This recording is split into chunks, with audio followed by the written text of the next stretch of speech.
So once again, my name is James Lendemer, and I'm one of the research scientists at the New York Botanical Garden in the Bronx.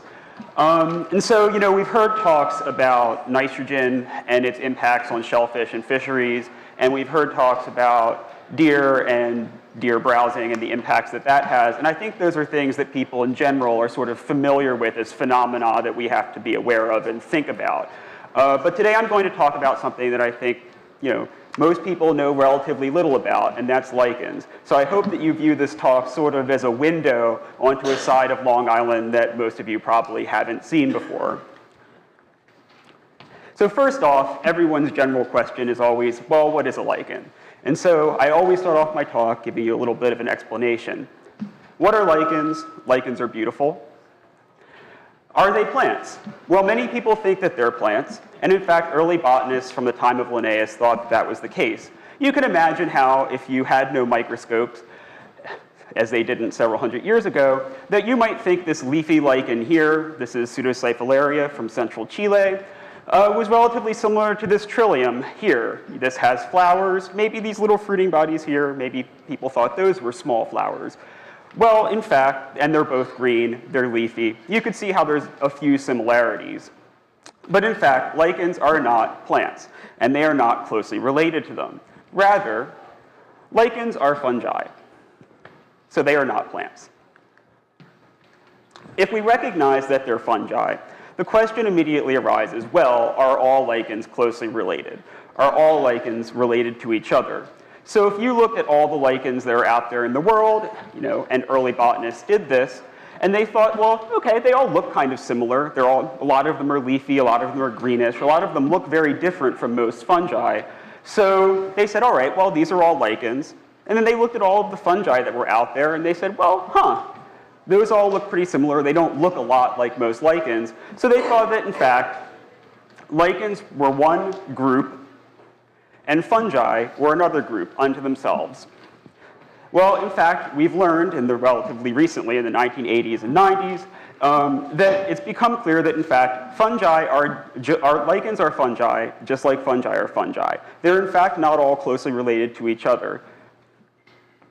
And rather, what lichens are is a lifestyle that's been adopted by many different kinds of fungi. So what a lichen is a symbiosis, and the symbiosis that is formed by a fungus or a mycobiont. So if you look at a section of a fruiting body of a lichen, you can see all of these clear areas here.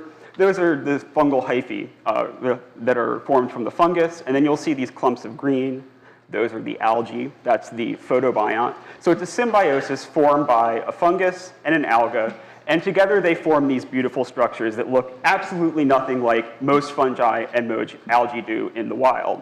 Now, it's worth pointing out at this point that when we talk about lichens, we're talking about species of fungi, right?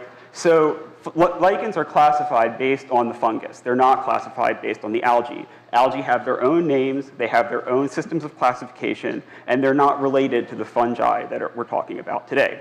They just form these relationships with them. It's also worth noting that all lichens, for the most part, are native. So we don't have the problems with invasive species that we have with a lot of other species. So when we're talking about lichens, we're talking about numbers of species of lichens, amounts of biodiversity. We're actually talking about native species. Again, just to reiterate that lichens really are a lifestyle that's been adopted by many different fungi, you can look at a section of the fungal tree of life. We have one here. And all of the different groups of fungi in this area of the tree of the fungal tree of life are coded by their lifestyle. Green are lichens, and you can see that the species, the groups that have this lichen-forming lifestyle that associate with an alga are intermixed among groups that have other lifestyles. So blue, I believe, is hemiparasites or symbionts, and then red, I think, is pathogens. You don't really have to be paying any close attention to this. Just see the fact that these colors are intermixed. So you have lichens occurring in the same groups of fungi as non-lichens and even pathogens. So if there's one thing that you probably learned in basic biology about lichens from your biology textbook, it's that they come mainly in three different forms. So your first form is the fruticose lichens. Those are the three-dimensional ones that are bushy or shrubby. Think of things like old man's beard, like Usnea cornuta, or British soldiers, like your cladonias here. Then there's the foliose lichens. Those are the lichens that are leafy. So they have an upper surface and they have a lower surface, just like a leaf. Those are things like Xantho mendoza, these lovely yellow lichens, or Physia, these lovely gray lichens. Again, don't pay attention to the Latin names. Really just look at the fact that there's a tremendous diversity of colors, shapes, forms, and sizes here. Then if you have learned in basic biology there were those two kinds, then you've also probably heard that there's a third kind, the crustose lichens. Crustose lichens are not bushy, and they're not leafy. Instead, they're just like a crust that someone painted on the surface that they're growing on, be it a rock, be it soil, be it bark.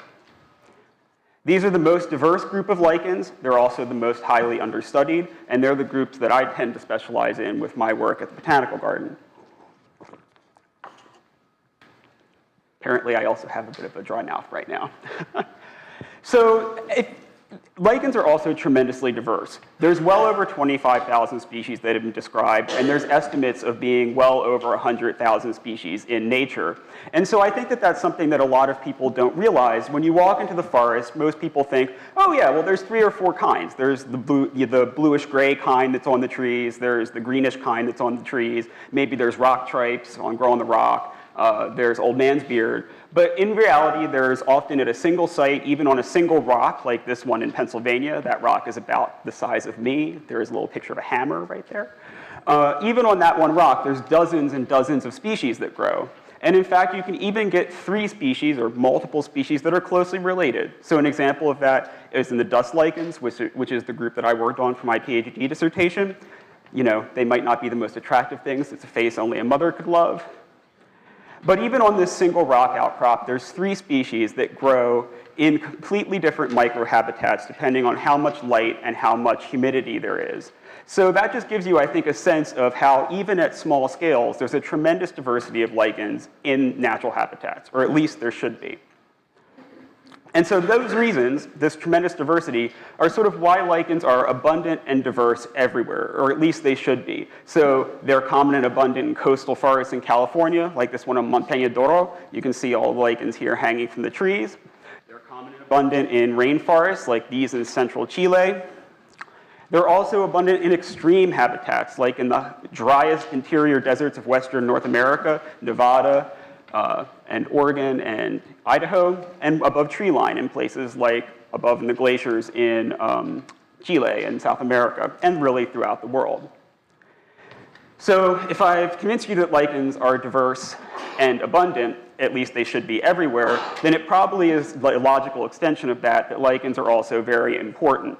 So they're important in a number of different ways, and I'd just like to kind of touch on some of the examples of why that is, or how they are important. So the first is that they are really pivotal ecosystem pioneers. So they're important in the breakdown of rocks and the formation of soil. So here you have a pavement barren in Moosic Mountain in Pennsylvania, and there's lichens all over on the rocks. That's what the gray and the black dots are. They're breaking apart the rocks, which then form soil. And you can see these are all little patches of lichens that are forming patches of soil. It's only with the formation of soil and the cover of lichens that you're actually able to have mosses come in and then eventually vascular plants as well. They're also very fundamental for nutrient cycling in pretty much every terrestrial ecosystem around, especially in forests and humid forests. So the primary thing that's responsible for that are lichens that associate with cyanobacteria, and those are really pivotal for nitrogen fixation in some forests. They're also implicated in a number of other nutrient cycling phenomena, including phosphorus. So something else that I think a lot of people probably don't think about or aren't very aware of, and we certainly weren't as scientists until relatively recently, is the fact that lichens are very important for environmental regulation and buffering from extreme events. So lichens are highly absorbent, and so they can suck in water from the air very, very, very rapidly and swell up, and then they release it slowly back into the environment. And so when you look at a forest that's natural and has a large cover and abundance and diversity of lichens, you can imagine on a huge scale what those lichens are doing. So they're basically preventing these forests from getting too hot, too cold, too wet, too dry. They're keeping them within a narrow range of temperatures and humidities, and that's very important for microorganisms and for small vertebrates and invertebrates as well that can only live within a certain narrow ecological range like that. Now, of course, they're also important food and shelter for many different large animals, the most famous example being reindeer or caribou. So you can see all over here in the tundra, or in the boreal forest in the Yukon, the lichens are all over here on the ground, and then they're also all over here on the rocks in the Gaspé Peninsula above tree line. Now you can imagine I don't walk around taking pictures of reindeer. They tend to shy away from my crack hammer and my chisel as I'm collecting lichens, so we'll just Photoshop in some right there. But the point is that lichens provide the major food source for these animals and for many others during the winter and other hard times. They're used by hummingbirds for building nests. They're used by flying squirrels for the same thing. They're very important for large animals. They're also very important for small animals. So there's a whole diversity of small invertebrates that are very important to ecosystems that rely directly upon lichens. And for me, my favorite example of that, again, coming back to the less than widely loved dust lichens, involves lacewings. So if any of you have ever seen a lacewing larva, you know that they cover themselves in this little ball of fuzz. So that's a lacewing larva that's covered itself in lichens. All lacewings preferentially use one kind of lichen for this, the dust lichens, or the genus Lepraria. So what that cover is doing is it's obviously providing them as camouflage so that they're not eaten or they're more difficult to find them. But it's also helping regulate their humidity. So, and how wet they are. So they stay moist. If you've ever looked at a lacewing larva, they're not exactly covered in a hard exoskeleton to prevent them from drying out. So the lichen stays sort of moist and keeps them from getting too wet or too cold. And then when they go to transform into an adult, they actually form their little capsule out of the dust lichen, and eventually the mature adult pops out. So that's just one example of a whole group of invertebrates that rely entirely upon one kind of lichen. There's a lot of invertebrates out there in the world, and you can probably imagine that there's a similar number of relationships between them and very specific and probably diverse groups of lichens as well. Finally, we move to the smallest scale, and that's within the lichen itself, there is a hidden universe. Lichens themselves function as a microcosm. So within a lichen, within this thallus, the body of the lichen that has the fungus and the algae that are forming their symbiosis, there's a whole host of other fungi, other algae, invertebrates like tardigrades, other bacteria, all of these things that actually occur nowhere else in nature and often are highly, highly specific to the species of lichens that they're growing in. A great example of this, you're probably wondering why there's a yin and yang symbol up here. In reality, this is the fruiting body of the crustose lichen Lecanora rupicola. This is its fruiting body.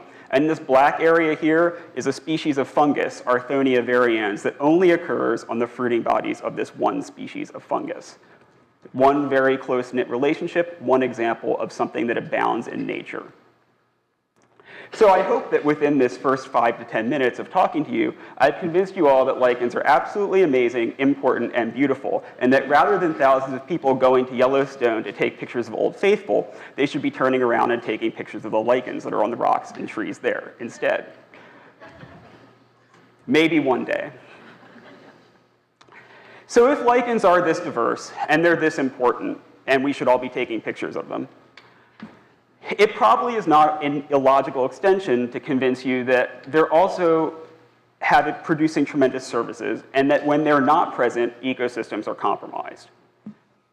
So this is what a healthy lichen cover on a tree normally would look like in an undisturbed forest. So this is a old growth forest in the Great Smoky Mountains of North Carolina and Tennessee. You can see there's these polypodium ferns here, there's some mosses here. More importantly, for my purposes and for everyone else's here, I hope, is that there's also this tremendous growth of lichens. You can see there's foliose lichens, there's these fruticose lichens here, hanging off the trees, and there's a tremendous diversity of crustose lichens that you just can't see in a picture like this.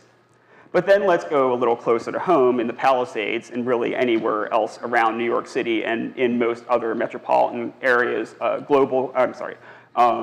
urban or suburban or even rural areas too. Where are the lichens? There are none. You might find a skink, you might find some poison ivy, but the contrast here is quite significant. So as I go through the rest of my talk today, I'd like you to think about just how compromised and how different this forest must be compared to this one. And it's worth saying, I just drove here from New York City. This is what I saw. I didn't see anything that looked like this. So Long Island, it's a very long island, and the commute can be longer depending on traffic.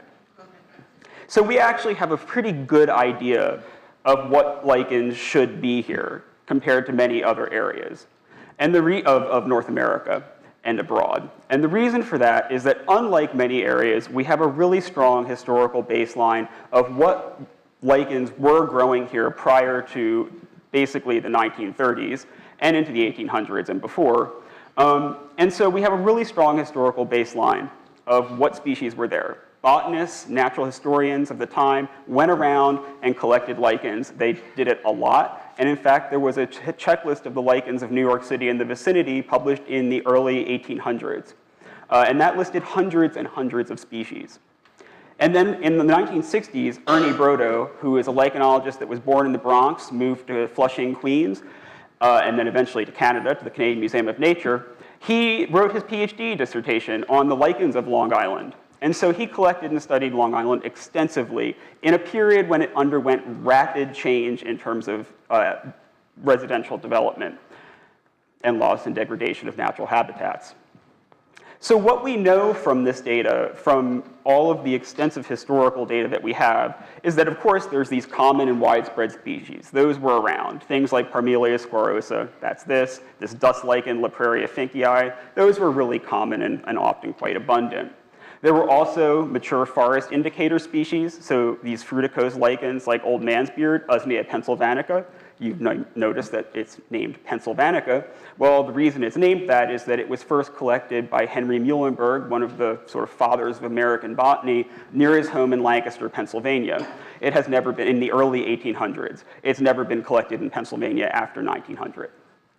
Same thing on Long Island. Things like Heterodermia squamulosa. These are mature forest indicators. You go into an old growth forest, this is what you see. We also know that there was a tremendous diversity and abundance of sensitive cyanolichens. So those are the lichens that are particularly important for nitrogen fixation. So things like Sticta, things like this beautiful Pseudocyphalaria. We know those were common and abundant. And we also know that there was just a tremendous high diversity of crustose lichens, those groups that are relatively understudied that I work on a lot. We know that there were genera that had 12, 13, 14, several dozen even species, and they were relatively common. And we know that Long Island was the core range of some endemic species from the mid-Atlantic. So things like Cladonia atlantica, that pretty much occurs from North Carolina up to Massachusetts. Many of the populations are all on Long Island. Cladonia submitis, that's another reindeer lichen or another fruticose lichen. This has a much narrower distribution. And again, the majority of the populations are in southern New Jersey and Long Island. And interestingly, we also know that Long Island is the northern distributional limit of many southern species. So you have things like Parmotrema submarginale, that's this foliose lichen here. It's a weed in the southeastern United States. And then it becomes less and less common as you go northwards. There's a handful of collections on Long Island, and the last one is up there on Nantucket. I think that's Nantucket. And then finally, we know that Long Island is the meeting place of the northern and southern biotas. And a great example of that is with these Parmotremas, these foliose lichens. So there's two species that are very similar in appearance and differ in chemistry. The yellow dots here are one of those, and the red dots are another. And so the red dots are a northern species, northern Appalachian species. The yellow dots are southeastern coastal plain species, and they meet here in the mid-Atlantic. And mainly on Long Island is the last place where they co-occur together. Meeting place of north and south. So that's what should be here. There should be a lot of diversity. But we also know, if there's one thing we know about Long Island, and I think that that's really been brought home today from the two talks that we've already heard, is that there's an extensive and long-term history of sort of human change to the landscape. And that's something that's really intensified greatly in recent decades. And we know that the lichens have been greatly impacted. As I said, I drove here from New York City, and this is what I see every day in my home in Manhattan, and this is what I saw on my drive here. What you do not see is this. And I think that it's worth it now to point out there were all of these great photographs of forests in the last talk, of forests in many areas of the Northeast, and especially in the Massachusetts and Connecticut, Rhode Island, Long Island, adjacent areas in lower downstate New York. This is not what you see. All of those pictures had trees in them. They might not have had very many herbaceous plants because of the deer, but they had trees, relatively large trees. How many of them had lichens on them? Almost none. So you don't see things like this. This branch, from the Great Smoky Mountains, there's 6 species of macrolichen that occur just on this branch. Picked it up out of, I didn't select this, it was just the one I happened to pick up. Everything looks like that. That's not what you see here.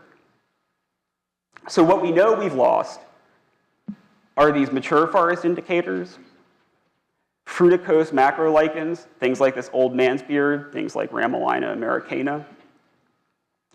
These sensitive cyanolichens that are so important for nitrogen fixation, things like lungwort, that was certainly known historically. I think it was even known into the 1960s. It hasn't been found since. Nephroma helveticum, that's another one. And we've lost many of these crustose lichens that there's a tremendous diversity of. So we know that there's about 300 species that have been found on Long Island at some point in time, and all of them are presumed to be native. So again, we don't have invasive species with lichens, thankfully. So they're all presumed to be native. But we know that already over 1/5 of them are presumed to be extirpated or lost. And about 1/4 to 1/3 of the remainder are presumed to be rare. In other words, threatened or endangered, at least at a local, regional level.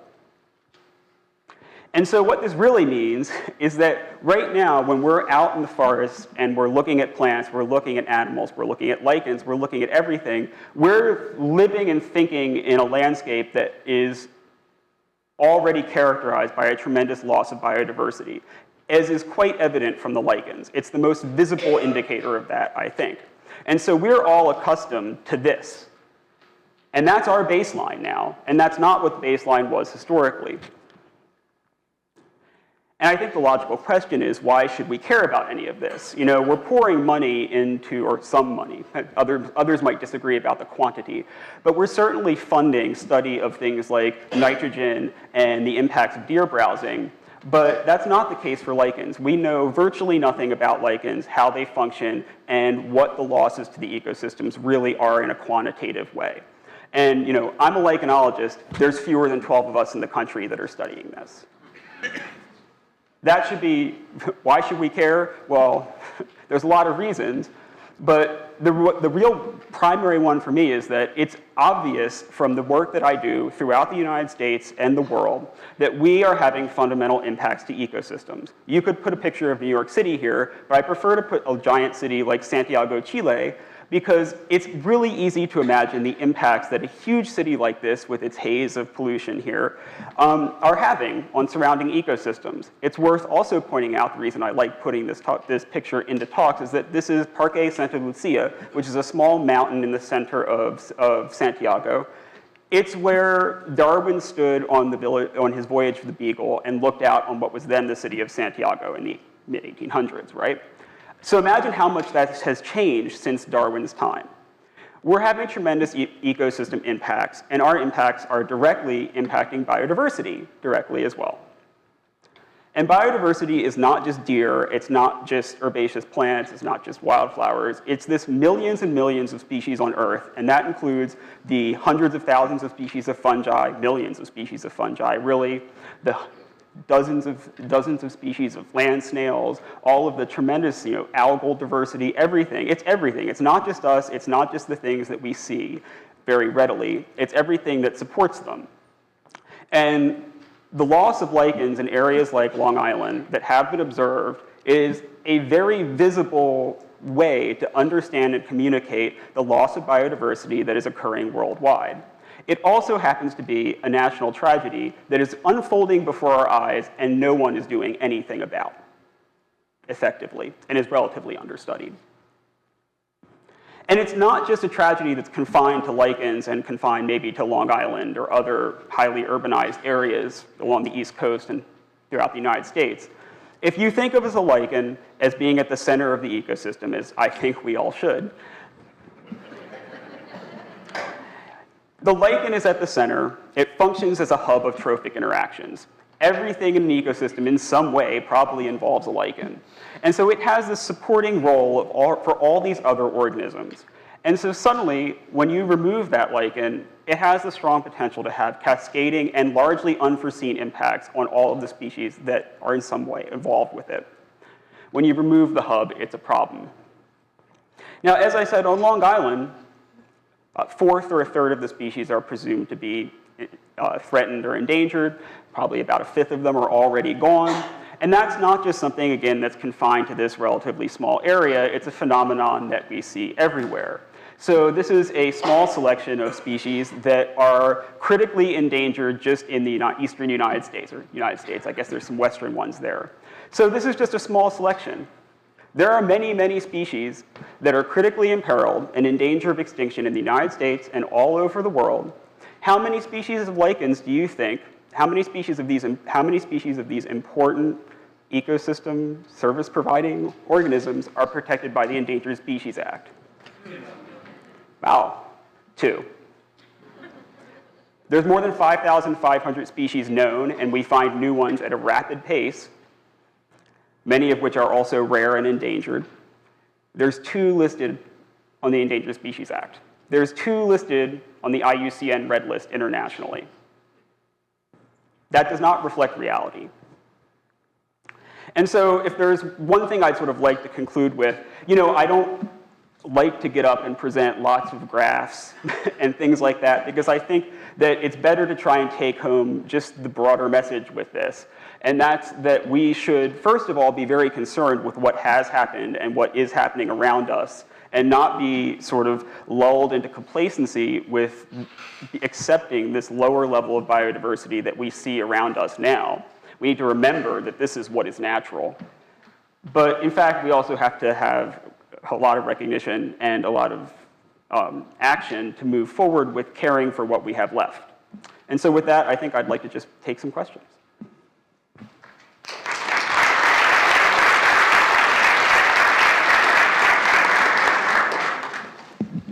We have plenty of time for questions. My name is Daniel Karp, and I live in Lloyd Harbor, New York. I've lived there 60 years. When I was a child, we never saw lichens on the trees at all. Around 1970, I saw a paper in the New York State Conservationist about the distribution of lichens in the New York metropolitan area. And basically, there were very few in New York City, and less on Long Island, at least the middle of Long Island. If you wanted to see them, you had to go out to the East End. Mm-hmm. But in the last 20 years, due to the success of the National Clean Air Act, I've seen more lichens on my trees and on dead wood on my property than I never saw before. And I want to also tell you something else interesting, is that New York City has now banned the burning of number 6 fuel oil as of July of this year. So one should, I think, see a resurgence in the species diversity of lichens in New York City parks, and I think that that would be a great study to start doing work on right now. So what you've observed is exactly what other people have observed, and we've looked at, for instance, in Central Park, we know that in the 1980s there was basically nothing growing there in terms of lichens. But there was a bioblitz there, I think 2 years ago now. My graduate student and I went and inventoried the lichens, and then she led the group of participants that went out and looked for all the lichens during the bioblitz. We found 20-some species. I mean, I run in Central Park every day, and there are lichens this big growing on rocks and growing on trees. Now, that being said, and the same thing is true in the Bronx and the Botanical Gardens, we've seen lichens return. And that's true. So that's a success story. And that's certainly a note of positivity that I have to convey. But the reality is that what has come back is a relatively small number of species, most of which are disturbance tolerant and pollution tolerant. And so it's a success story in terms of, yes, we have cleaned up the air and the environment to such an extent that things are returning.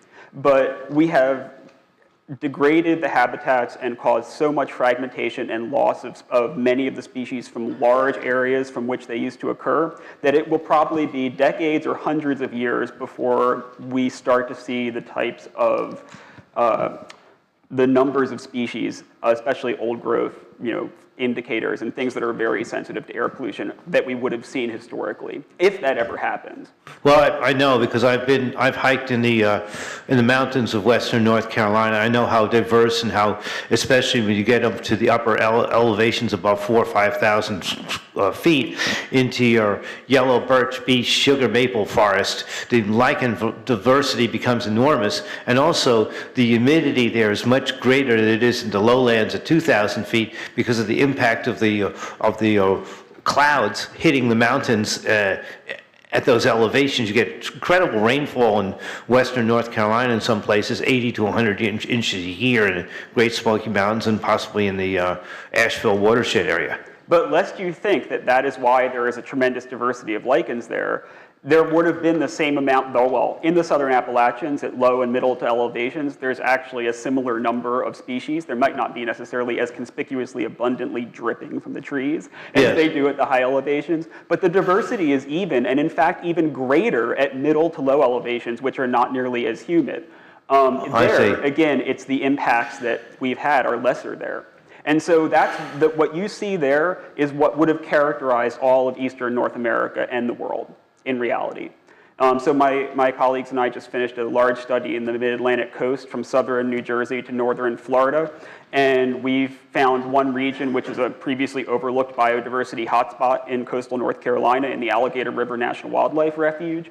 And so basically there were double, triple the number of species there that were found anywhere else. Many of them are species that now occur nowhere else, and some of them were in fact new to science and very rare. Why were those there? It's because it's the largest contiguous protected area left in the entire mid-Atlantic, and it's the only place that has intact old-growth forests.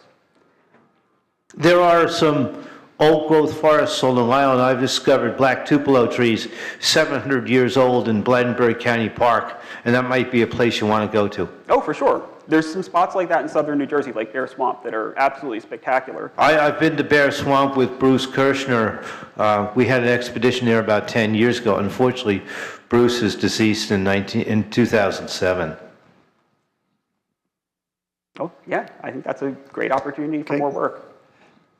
Other question? Yes, I have another question. You might be happy to know that if there are only 12 lichenologists in the country, I'm working with 4 high school research students who want to do some DNA sequencing of lichens.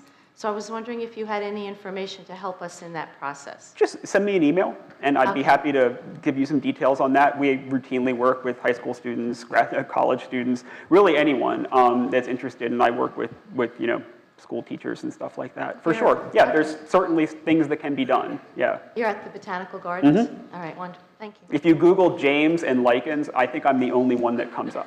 So I'll